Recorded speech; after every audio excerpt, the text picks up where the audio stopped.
এই সিজনে এঁচোড়ের একটাও রেসিপি থাকবে না, সেটা কি হয়? তাই আজকে আমি নিয়ে চলে এসেছি কচি এঁচোড়ের একদম ঘরোয়া স্টাইলের ডালনা।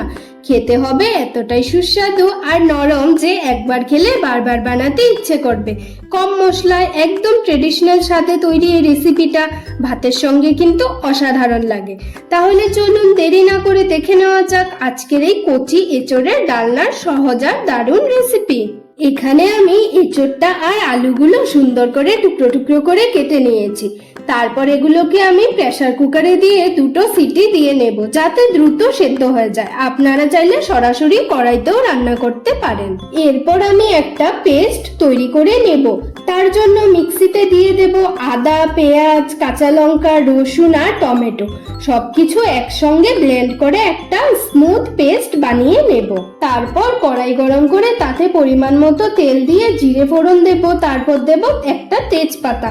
এরপর কুচি করে রাখা পেঁয়াজ দিয়ে মাঝারি আঁচে একটু লালচি করে ভেজে নেব।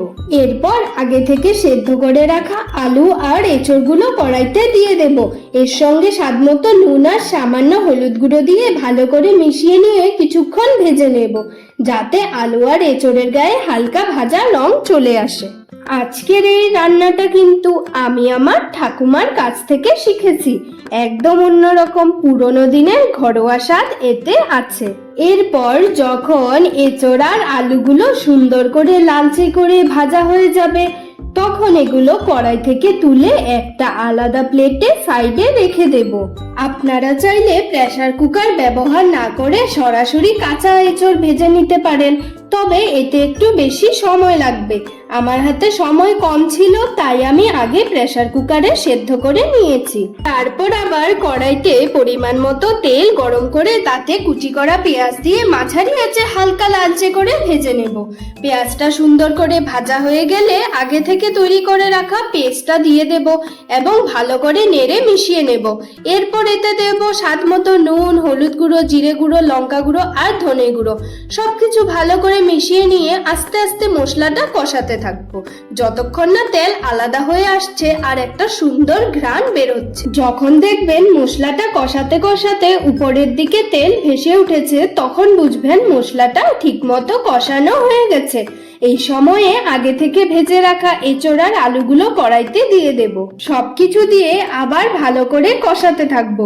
এই সময় মাঝারি আঁচে আস্তে আস্তে নাড়তে থাকবো, যাতে মশলাটা কোথাও লেগে না যায় আর সবকিছু সমানভাবে কষানো হয়। দেখবেন ধীরে ধীরে এঁচড় আর আলুগুলোর সঙ্গে মশলাটা খুব সুন্দরভাবে মিশে যাচ্ছে আর একটা দারুণ ঘ্রাণ বেরোতে শুরু করছে। এই স্টেপটা কিন্তু খুবই গুরুত্বপূর্ণ। যত ধৈর্য ধরে ভালো করে কষাবেন, এই রান্নাটার স্বাদ ততই টেস্ট হবে।